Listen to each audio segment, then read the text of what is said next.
अक्कलकोट शहराच्या विकास कामांना गती देण्यासाठी आणि जनसामान्यांचे प्रश्न सोडवण्यासाठी सदैव तत्पर असणारे व्यक्तिमत्व. प्रभाग क्रमांक 7चे नूतन नगरसेवक नवीद दांगे यांचा भव्य नागरी सत्कार अक्कलकोटमध्ये मोठ्या उत्साहात पार पडला.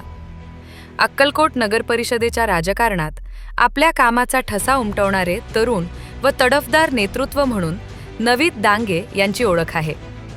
नगरसेवकपदी निवड झाल्यानंतर ठिकठिकाणी त्यांचा गौरव होत असून याच पार्श्वभूमीवर हा विशेष सत्कार सोहळा आयोजित करण्यात आला होता. यावेळी फुलांचा हार व शाल देऊन त्यांचा यथोचित सन्मान करण्यात आला. कार्यक्रमात उपस्थित मान्यवरांनी नवीद दांगे यांच्या सामाजिक कार्याचे कौतुक केले.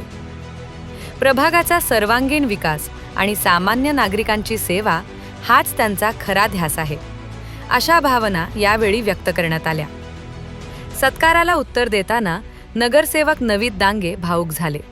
ते म्हणाले, हे पद म्हणजे केवळ अधिकार नसून जनतेने माझ्यावर टाकलेली मोठी जबाबदारी आहे. अक्कलकोट शहराचा कायापालट करण्यासाठी मी सदैव कटिबद्ध राहीन. या कार्यक्रमाला अबूबकर उस्ताद, जावेद फुलारी, अल्तमश घोलसगावकर, वशीम बागवान, बिलाल अतार, आसिफ जमादार, अयूब तांबोली, खाजा बिराजदार, साहिल बागवान, गौड़ा अजहर, फराज सतार मुल्ला, रजाक पटेल, मोईन मुजावर, मोहसिन डांगे, दाऊद शिकलगार आणि प्रभागातील सर्व स्थानिक नागरिक व समर्थक मोठ्या संख्येने उपस्थित होते.